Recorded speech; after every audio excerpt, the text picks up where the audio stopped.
I've done a lot for my sister Maria. I paid her rent, helped her pay off debts, and even let her borrow my car.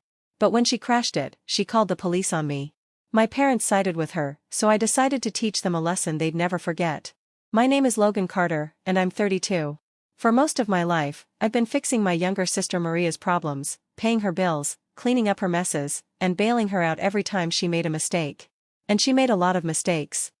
Maria is 26, but she acts much younger. She's never had a steady job, never saved money, and never took responsibility for anything. Somehow, it was always my problem.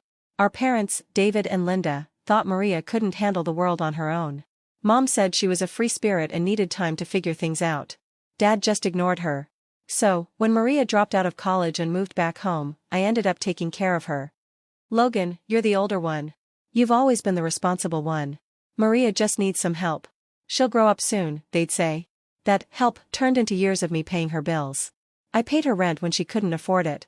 I paid off her credit card debt when she spent too much on clothes and trips. I even paid her car insurance when she forgot. Every time, I told myself, she's my sister. She'll get it together. But she never did, and this time, it went too far. It started with a simple text. Maria, hey, took your car for the weekend trip. You weren't using it anyway, right? I couldn't believe it. My car, the one I worked hard for. I called her right away. What do you mean you took my car? I asked. Maria sighed, acting like I was the problem. Relax, Mike. It's just for the weekend. We're going to the cabin, remember? I never said you could take my car, I replied. You weren't even home. What's the big deal? The big deal is it's not yours, I said, but she hung up before I could say anything more. I should have gone to my parents, but I knew what they'd say. Logan, it's just a car. She's your sister. Why are you being so selfish? It's not like she stole it. She's just borrowing it. So, I let it go. I shouldn't have. The next call came at 2 a.m. Maria was crying. Mike, I got into an accident. I jumped out of bed. Are you okay? I asked. I think so, but the car, she gasped. It's totaled. Then she begged me. Mike, I need you to come here. The cops are being so unfair. Just tell them it's all okay. She wanted me to cover for her again. I took a deep breath. No, I said. I won't. There was silence, then an angry laugh. Are you serious, Logan? I'm your sister. I know, I said calmly, and that's the problem. Maria yelled at me. Are you kidding me? You're leaving me to deal with this alone after everything. I knew she meant all the years I helped her, but she still made me feel like the bad guy. You took my car, Jess. You crashed it.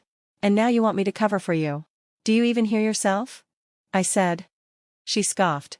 Come on, Logan. It's just money. You can afford it. I'm the one who's hurt. That was her usual trick, twist things so she's the victim. I could already hear what she'd say to our parents. Logan doesn't care about me.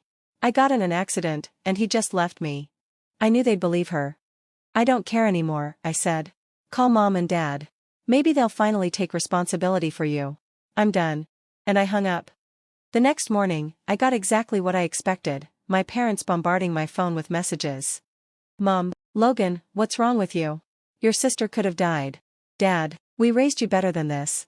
You need to help your family. Mom, the hospital bill is huge, Logan. She's your sister. I stared at the messages, feeling something I'd never felt before, exhaustion. I ignored their calls. Then my dad showed up at my apartment.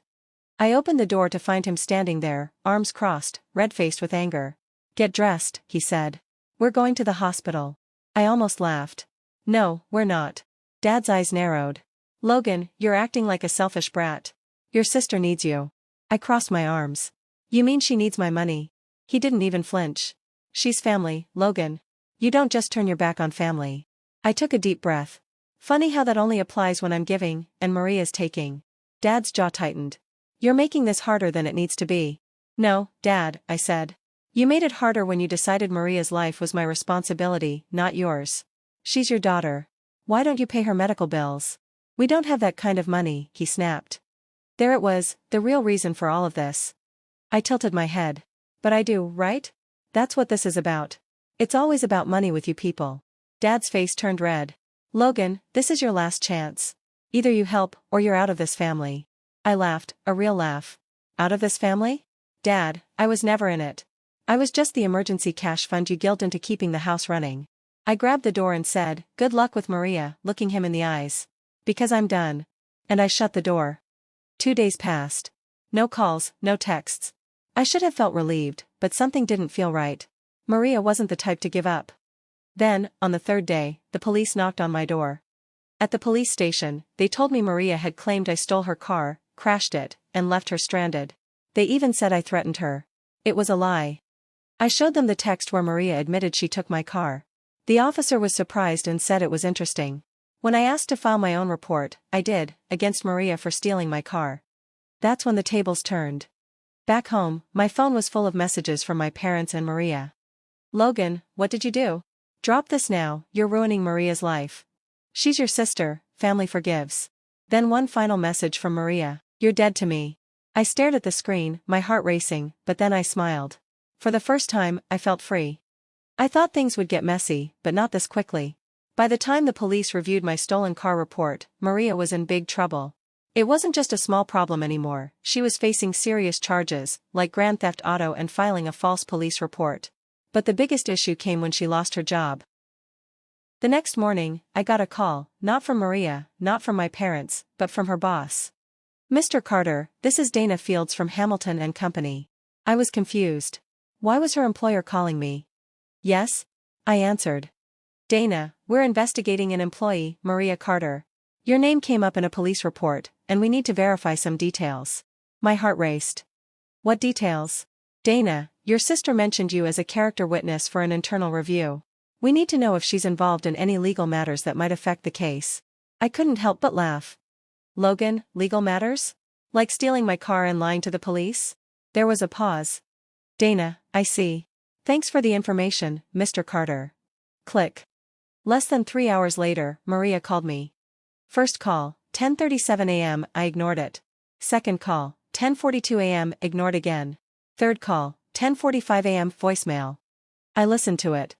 "Maria, Logan, I swear you ruined my life. They fired me. Do you hear me? They fired me. I hope you're happy." I deleted it before she could finish. Fourth call, 11:02 a.m., I answered. "Maria, you need to fix this." I laughed. "Logan, fix what? The mess you made?" "Maria, I lost my job. My apartment's unpaid. How am I supposed to survive?" I took a deep breath. "Logan, not my problem." There was a long pause before her desperation kicked in. "Maria, you know I didn't mean for it to go this far. Logan, you lied about me to the police." "Maria, but I was scared. And Mom and Dad." "Logan, don't bring them into this." My voice was cold. "You made this mess. You thought I would clean it up, but guess what? I'm not your safety net anymore." There was silence, then came her fake sweetness. "Maria, Mike, please, I need your help. I don't have anywhere else to go." And that was it. She didn't care about the harm she'd caused, just that she was scared, because for once, I wasn't rushing to help. I let the silence stretch, then said, "Logan, welcome to reality, Jess." And I hung up. My parents' final plea. I knew my parents wouldn't let this go. Later that evening, I heard a car pull up outside. I sighed. Here we go. I opened the door before they knocked. Mom and Dad stood there, arms crossed. "What do you want?" I asked. "Mom, you need to fix this, Logan." I crossed my arms. "Logan, fix what?" "Dad, your sister. She lost everything because of you." I laughed. "Logan, because of me? Or because she lied to the police?" Mom's eyes narrowed. "Mom, she was desperate, Logan. Logan, she could have taken responsibility." "Mom, oh, and you've never made mistakes?" "Logan, you took her side. You called me selfish. You backed her lies, and now you want me to take her in." "Dad, we're family, Logan. Family forgives." I exhaled and said the words that ended it. "Logan, not this time." And I shut the door. Maria's rock bottom. 3 days later, I got her final message. "Maria, I'm leaving town. You ruined everything. You got what you wanted. Hope you can live with yourself." I stared at it. Did I feel guilty? No. For the first time, I had chosen myself. The final goodbye. Maria was gone. The family group chat was silent. No more calls or guilt trips. No more messages. For the first time, I was truly alone. But something felt off. I should have felt relieved. I'd won. Maria was out of my life. The toxic cycle was broken. But I still felt empty.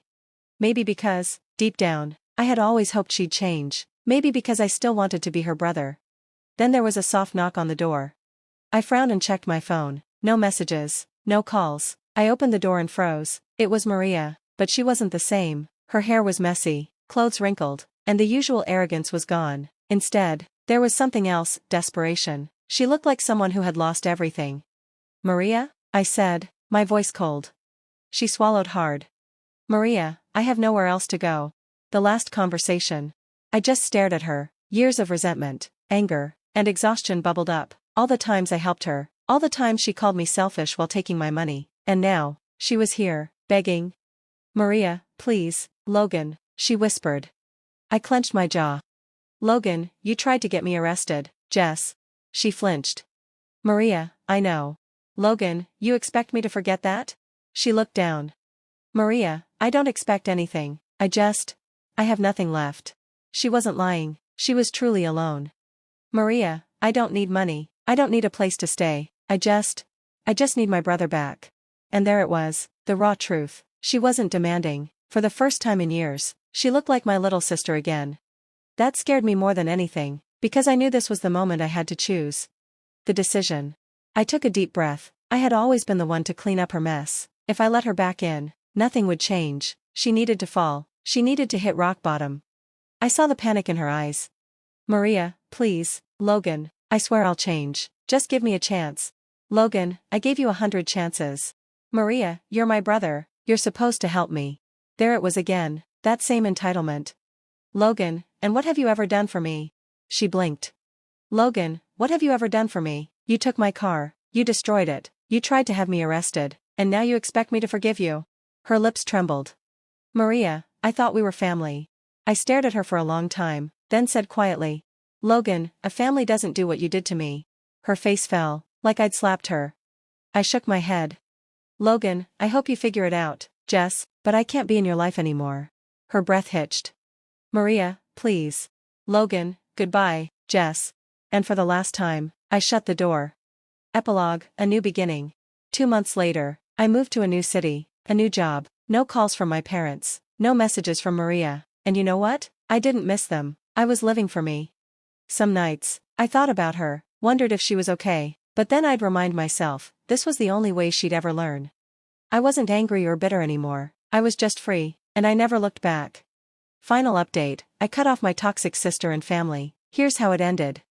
Hey everyone, it's been a while. A lot of you asked for an update after I cut my sister off, so here it is, short version, Maria is gone. My parents aren't speaking to me, and I've never felt better. But wow, the reactions to my story have been wild. Some of you fully supported my decision, while others think I'm a cold-hearted monster, so let's talk about it.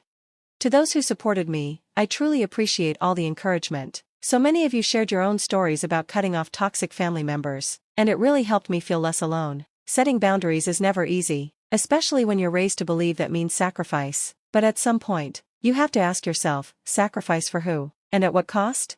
Maria had years to change. She had every opportunity to take responsibility for her actions, but instead, she doubled down, and tried to destroy my life. Choosing myself wasn't selfish, it was necessary, and honestly, the peace I feel now is something I never thought I'd have. To those who think I went too far, I hear you. I know cutting off family is a big deal, and I don't take it lightly. Some of you think I should have forgiven Maria, helped her get back on her feet, or at least tried to repair things with my parents. But my question is, why is the burden always on me? Why should I be the one to fix things when I wasn't the one who broke them? Why should I forgive someone who not only stole from me but tried to ruin my life with a false police report? Why should I keep giving chances when every single one was thrown back in my face? At some point, enough is enough, and I reached that point. Where things stand now, Maria is out of my life. Last I heard, she bounced between friends' houses before disappearing off social media. My parents are still mad at me, they haven't spoken to me since I refused to take her in. I'm happier than ever, new job, new city, no more guilt. So what do you think? Who was right, those who supported my decision, or those who think I should have handled it differently? Let's hear it.